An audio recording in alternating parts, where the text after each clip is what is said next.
On the last evening of my 23rd year, my girlfriend at the time lost control of our car and it plunged down a ravine in the Tasmanian wilderness. As we flew off the road and over the edge, the headlights lit up the trunks of the trees in a scene of terrifying beauty, with the emphasis being on the terrifying.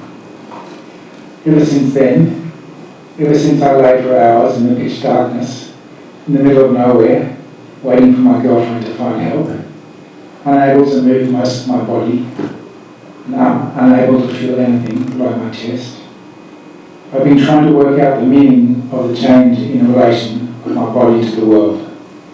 I've been trying to work out the meaning of my disability. I feel not that the car accident happened for a reason in the sense of being destined in some way, but that there is a reason to be found in it. I think that there is a right way and a wrong way to respond to life's misadventures, and that we must find the right way, or one of the right ways. I knew that I was privileged as an educated white man in a rich country doing postgraduate study in philosophy of physics. I would not need to modify my goals as much as many others who have sustained a spinal cord injury similar to mine. My initial response after my rehabilitation was to throw myself straight back into my postgraduate study. Eventually I completed a PhD at Monash University on the nature of space, time and matter. Investigating the nature of reality is part of my purpose in life. Lately, in my thinking on the world, humans and their relation, I've been looking for a way that we could come to recognise the intrinsic value or sacredness of both our bodies and nature. I hope that my philosophical writing will somehow help improve the way we treat ourselves in the world, but also I feel the need for direct action against social injustice and environmental degradation. My experiences of my disability and discrimination have given me an outlet for my desire to act against injustice, into challenging the disabling structures and attitudes of our society. After completing my PhD, I complained about 2 bus lines and a cinema using the Disability Discrimination Act. These complaints were successful in that the companies agreed to improve the accessibility of their services. It impressed me that these actions could potentially benefit a significant number of other people, and this led me to put more effort into action for disability rights.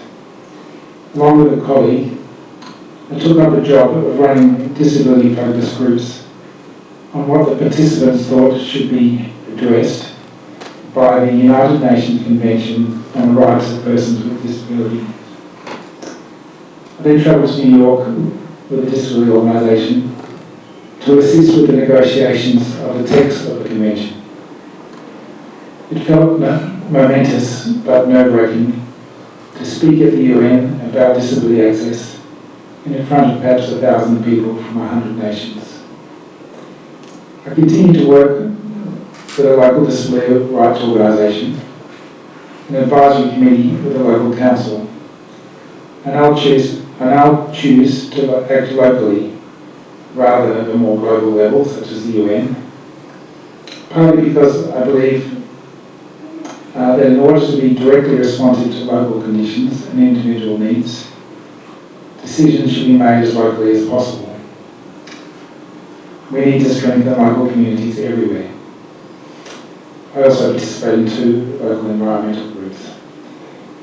It's important to me to find a balance between thought and action, so I make sure that I have time for my research in philosophy as well.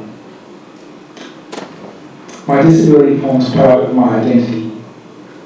In many ways it adds richness to my life.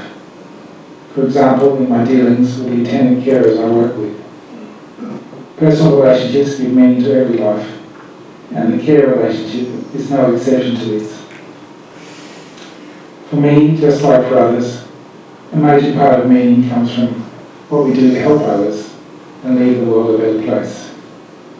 As I hinted at earlier, because our society has so far to travel to bring about justice for people with disability, it can be relatively easy for a person with a disability to help improve our society, since many of the changes required to meet one person's needs will help many people in a similar position.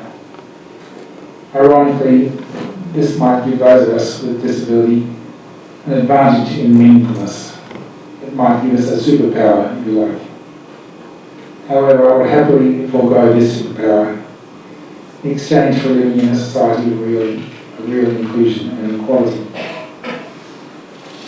Currently, with both my philosophy research and my political action going well, I feel a growing sense of integration, a growing unity between myself and the world, which makes me feel that I'm finding one of those right ways of responding to the initial great misadventure.